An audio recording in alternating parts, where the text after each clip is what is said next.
महाराष्ट्र में भारतीय जनता पार्टी के पास एक प्याला दूध है, बिल्लियां कई सारी हैं। अब वो नंबर लगा रहे हैं, पहले कौन पिएगा, पहले तुम कि पहले तुम कि पहले तुम। एक ही प्याला दूध है और इसलिए देवेंद्र फडणवीस भी दिन रात इसी कोशिश में लगे रहते हैं कि उस प्याले में दूध हमें पीने को मिले। एकनाथ शिंदे जी को 24 घंटे इस बात का डर रहता है, मैं चला तो आया अपने घर से, अपनी जड़ों को तोड़ करके, पता नहीं कब ये पेड़ को लौट देने का काम कर रहे हैं। डर तो उन्हें 24 घंटे रहता है कि बीजेपी का किस समय मूड घूमे और किस समय जो है ईडी और सीबीआई और तमाम तरीके के शिकंजे में कस करके पता चला मैं जेल में, हमारी बेल होते रह जाए और देवेंद्र फडणवीस जी मुख्यमंत्री बन जाए। तो एक प्याले दूध को लपकने के लिए कई बिल्लियां कोशिश कर रही हैं और इन बिल्लियों के बीच एक बंदर भी है। और बंदर क्या है? और प्रधानमंत्री नरेंद्र मोदी अपने झूठी सौगातों के साथ, झूठे जुमलों के साथ, अपनी तोड़ो नीति वाली विचारधारा के साथ दिखाई देंगे और उनकी तोड़ो नीति वाली विचारधारा के ऊपर जोड़ो नीति वाली विचारधारा उनके ऊपर हावी पड़ेगी। आप देख रहे थे जनता लाइव, मैं हूं आपके साथ रवीना। वैसे तो राजनीति में हर दिन कुछ नया आना लाजमी होता है, लेकिन अगर हाल फिलहाल की बात देखें तो महाराष्ट्र की राजनीति में जिस प्रकार से फेरबदल हो रहा है, जिस प्रकार से कुछ ना कुछ नया हो जा रहा है, वो कहीं ना कहीं कोई भी उसका आशंका नहीं जता पा रहा है। कोई भी समझ नहीं पा रहा है कि किस प्रकार से महाराष्ट्र की राजनीति नए पन्नों पर खुल रही है, नई चीज़ें सामने आ रही हैं। कल जो चीज़ हुई पूरे देश ने देखी, पूरा देश इस चीज़ को जानने में उत्सुक था कि महाराष्ट्र का अब आगे भविष्य क्या होने वाला है, क्योंकि 2024 में लोकसभा चुनाव बेशक हैं, लेकिन 2024 में महाराष्ट्र के विधानसभा चुनाव भी हैं। तो इस राजनीति को अच्छे तरीके से समझने के लिए और जो सवाल अब खड़े हो गए हैं सारी पार्टियों को लेकर, वहाँ पर खासकर विपक्ष को लेकर, उनके सारे जवाब जानने के लिए हमारे साथ गोपाल तिवारी जी मौजूद हैं। जानने की कोशिश करते हैं कि क्या जो चीज़ें वहाँ पर अभी चल रही हैं, खासकर 2019 के बाद से जो वहाँ राजनीति में फेरबदल हो रहा है, उसको किस प्रकार से देख रहे हैं और आगे की जो चीज़ें होने वाली हैं वो क्या नया लेकर आने वाली हैं राजनीति के लिए।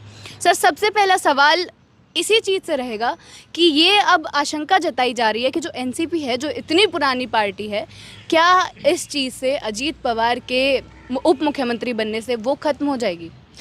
देखिए, महाराष्ट्र में जो कुछ भी घटित हो रहा है ये मीडिया के लिए मसाला हो सकता है, लेकिन हमारे लिए बिल्कुल भी मसाला नहीं है, क्योंकि 2024 का जो चुनाव है वो हमारे लिए सिर्फ चुनाव नहीं है, बहुत जिम्मेदारी से भरा हुआ एक ऐसी लड़ाई है जो संविधान को बचाने की लड़ाई है, जो लोकतंत्र को बचाने की लड़ाई है, जो तमाम दबे कुचले हुए लोग जो अपनी आवाज़ को आसानी से उठा पाते हैं या उठाते हैं, उनकी आवाज़ को दबा दिया जाता है, उनकी आवाज़ को दबने से बचाने की लड़ाई है।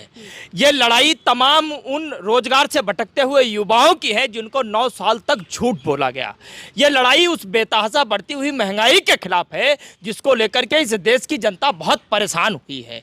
ये लड़ाई उन महिलाओं को लेकर के है कि जिनके ऊपर शोषण होते गए, अत्याचार होते गए, आवाज उठाने के बाद उन्हीं की आवाज को दबाने का प्रयास किया गया। ये उनकी आवाज को उठाने की लड़ाई है और इसलिए इस लड़ाई में देश को बचाने के लिए, लोकतंत्र को बचाने के लिए, डेमोक्रेसी को बचाने के लिए और संविधान की आत्मा को जिंदा रखने के लिए जो हमारे साथ खड़ा होगा वो देश के साथ खड़ा होगा और जो हमारे साथ नहीं खड़ा होगा वो देश के साथ नहीं खड़ा होगा। और आपको एक बात स्पष्ट कर देता हूँ कि 2024 की लड़ाई सिर्फ बीजेपी और कांग्रेस की लड़ाई नहीं है। 2024 की लड़ाई दो विचारधाराओं के बीच की भी लड़ाई है। एक तरफ गांधीवादी लोग खड़े हैं और एक तरफ गोडसेवादी लोग खड़े हैं। और गांधीवादी लोग डरते नहीं हैं, वो ना ईडी से डरते हैं, ना सीबीआई से डरते हैं, ना वो जेल जाने से डरते हैं, किसी चीज से नहीं डरते और खासकर चुनाव में जीतने हारने से तो बिल्कुल नहीं डरते हैं। और एक तरफ गांधीवादी लोग हैं जो इन तमाम डरों को पीछे छोड़कर हमेशा आगे खड़े रहते हैं, देश के लिए खड़े रहते हैं, देश के हित के लिए खड़े रहते हैं, जनता के लिए खड़े रहते हैं। और एक तरफ गोडसेवादी लोग हैं जो ईडी से भी डरते हैं, जो सीबीआई से भी डरते हैं, जो जेल जाने से भी डरते हैं और खासकर अपने पद और कद को लेकर के डरते हैं। प्रधानमंत्री के 2 चेहरे, 2 नीतियां, 2 विधान इस देश को बड़ी आसान भाषा में अब समझ में आने लगे हैं। 2 चेहरे कौन से? एक चेहरा वो जो किसी प्रदेश में वोट लेने के लिए, चुनाव जीतने के लिए जोर शोर से जाके रैलियां करता है, खूब डंके की चोट पर झूठ बोलता है और जब वो प्रदेश जल रहा हो, वहां के लोग मर रहे हों, वहां के लोग विस्थापित हो रहे हों, वहां के लोग जान से हाथ धो रहे हों, मणिपुर जैसे राज्य में जब हिंसा भड़क रही हो तब प्रधानमंत्री मौन हो जाते हैं। ये दो तरीके का चेहरा हिंदुस्तान की जनता अब जान रही है। दो नीतियां, एक नीति वो जो सिर्फ किस तरीके से चुनाव जीता जाए, किस तरीके से सत्ता की चाशनी को चाटा जाए, किस तरीके से फेविक्विक वाली सत्ता की कुर्सी पर चिपक करके बैठा रहा जाए, ये जो नीति है, ये नीति भी जनता बड़ी स्पष्ट रूप से समझ रही है। और इस नीति को वो पूर्णतः सफल बनाने के लिए विधायकों को खरीदना पड़े, सांसदों को खरीदना पड़े, अनैतिक रूप से सरकार को गिराना पड़े तो गिराने का काम करते हैं। इसके लिए चाहे उन्हें ईडी का प्रयोग करना पड़े, चाहे सीबीआई का प्रयोग करना पड़े, तमाम संस्थाओं का दुरुपयोग करते हुए, संविधान के मूल भावना को तार तार करते हुए वो इस देश की राजनीतिक पृष्ठभूमि की हत्या करने से पीछे नहीं हटते हैं। नीति विधान, एक विधान वो जो इनकी पार्टी में जाकर के शामिल होते हैं, इनकी पार्टी में जाकर के विलय होते हैं, वो कितना भी बड़ा भ्रष्टाचारी हो, कितना भी बड़ा आरोपी हो, कितना भी बड़ा चोर हो, कितना भी बड़ा शोषणकारी हो, वो इधर से इनकी वॉशिंग मशीन में घुसता है बीजेपी की, उधर से साफ सुथरा होकर के निकलता है। लेकिन जो विपक्ष में रहे, जो देश की जनता की लड़ाई लड़े, देश के जनता के मुद्दों को जोर शोर से उठाए, वो चोर हो जाता है, वो भ्रष्टाचारी हो जाता है, सिर्फ यही दूध के धुले हो जाते हैं। ये दो तरीके का विधान, और इसीलिए मैं स्पष्ट कर रहा हूं, इस देश में लड़ाई बीजेपी और कांग्रेस के बीच तो है ही, लड़ाई पक्ष और विपक्ष के बीच तो है ही, लेकिन इस देश को बचाने की लड़ाई में एक तरफ गांधीवादी लोग खड़े हैं, एक तरफ गोडसेवादी लोग खड़े हैं। और जो गांधीवादी रास्ते पर चल करके अहिंसा को स्थापित करने के लिए इस देश की नीति को, इस देश की नियति को केंद्रित करना चाहेंगे, वो एक साथ खड़े रहेंगे, और जो नहीं चाहेंगे वो हट जाएंगे। सर, आपने दो बात छेड़ी हैं और दोनों से सवाल उठता है। पहला सवाल लेती हूँ। आपने बोला कि वॉशिंग मशीन है उनके पास, क्योंकि प्रधानमंत्री मोदी का एक भाषण कुछ दिनों पहले ही सामने आया था एनसीपी को लेकर। उन्होंने साफ साफ बोला था कि एनसीपी पे इतने घोटाले हैं, उन्होंने इतने घोटाले किए हैं, इतना भ्रष्टाचार इसमें भरे हुए हैं।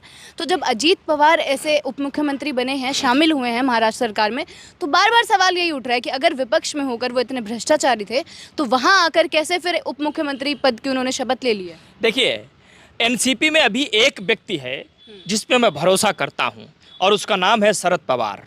आपको याद होगा कि जब कांग्रेस ने वहां लड़ाई लड़ी थी एनसीपी के साथ मिलकर के, तो यही भतीजे थे जो सुबह 7 बजे उठ करके, तब मीडिया सो करके भी नहीं उठी थी, तो 7 बजे उप मुख्यमंत्री की शपथ ले रहे थे। देवेंद्र फडणवीस जी मुख्यमंत्री की शपथ ले रहे थे। लेकिन फिर कुछ घंटों बाद क्या हुआ था? एक शक्ति प्रदर्शन हुआ। फिर चाचा ने अपना, चाचा की चौधराहट कैसी होती है दिखाई थी भतीजे को, और भतीजों को मुंह के बल गिरना पड़ा था। आज फिर शरद पवार, मुझे जहां तक लगता है कि जिस समय मैं आपसे बात कर रहा हूं, इस समय चाचा की चौधराहट वहां गर्म हो रही है। वो फिर से दिखाने का काम कर रहे हैं कि भतीजा भतीजा ही होता है, चाचा चाचा ही होता है। और शरद पवार को जहां तक मैं जानता हूं, वो किसी के रहमो करम पर बने हुए नेता नहीं हैं। वो लालू यादव जैसे, मुलायम सिंह यादव जैसे, इंदिरा गांधी जैसे तमाम ऐसे लोग जो जमीनी स्तर से उठे हुए नेता हैं, वो वैसे ही नेता हैं। हिंदुस्तान की राजनीति को बखूबी वो समझते हैं। वहाँ कितनी भी उछल कूद मचाई जाए, लेकिन महाराष्ट्र की जनता के हित में क्या श्रेयस्कर है, उसके लिए शरद पवार जरूर कोशिश करेंगे। अगर, मैं कह रहा हूँ अगर किसी भी तरीके से वो नाकाम रहते हैं, विफल रहते हैं, तो मुझे कोई चिंता की बात नहीं है। आज कांग्रेस इतनी सक्षम है कि महाराष्ट्र की जनता को छत्रपति शिवाजी महाराज के मूल्यों को वापस देने के लिए, उनकी नीति को वापस लौटाने के लिए जो कुछ करना पड़ेगा वो सब कुछ करने के लिए तैयार है और सक्षम भी है। सर, एक और भी कयास लगाए जा रहे हैं एक नाथ शिंदे को लेकर। साफ साफ बोला जा रहा है, नेताओं द्वारा भी बयान आ रहे हैं, संजय राउत ने बोला है कि अब जल्द ही एक नाथ शिंदे मुख्यमंत्री पद से हटने वाले हैं, क्योंकि जो संख्या है विधायकों की दोनों के पास सेम है। अजीत पवार की आप बात कर लीजिए या फिर एक नाथ शिंदे की बात कर लीजिए, क्या लगता है एक और फेरबदल महाराष्ट्र की राजनीति देखने वाली है?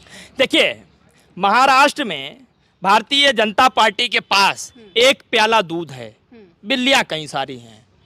अब वो नंबर लगा रहे हैं, पहले कौन पिएगा, पहले तुम कि पहले तुम कि पहले तुम। एक ही प्याला दूध है। और इसलिए देवेंद्र फडणवीस भी दिन रात इसी कोशिश में लगे रहते हैं कि उस प्याले में दूध हमें पीने को मिले। एक नाथ शिंदे जी को 24 घंटे इस बात का डर रहता है, मैं चला तो आया अपने घर से अपनी जड़ों को तोड़ करके पता नहीं कब ये पेड़ को लौट देने का काम कर रहे हैं। डर तो उन्हें 24 घंटे रहता है कि बीजेपी का किस समय मूड घूमे और किस समय जो है ईडी और सीबीआई और तमाम तरीके के सिंगंजे में कस करके पता चला मैं जेल में, हमारी बेल होते रह जाए और देवेंद्र फडणवीस जी मुख्यमंत्री बन जाए। तो एक प्याले दूध को लपकने के लिए कई बिल्लियां कोशिश कर रही हैं और इन बिल्लियों के बीच एक बंदर भी है।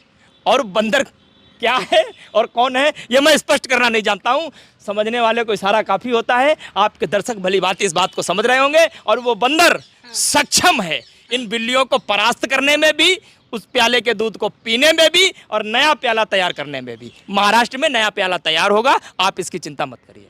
चलिए, बार बार विपक्ष की सर बात हो रही है क्योंकि विपक्ष का होना कहीं भी बहुत ज़रूरी होता है, लेकिन जिस प्रकार से राज्यों में देखा जाता है विपक्ष को तोड़ने की कोशिश होती है, विपक्ष टूट भी जाता है, जो नई नई चीज़ें सामने आती हैं उसमें बात उठती है उद्धव ठाकरे की।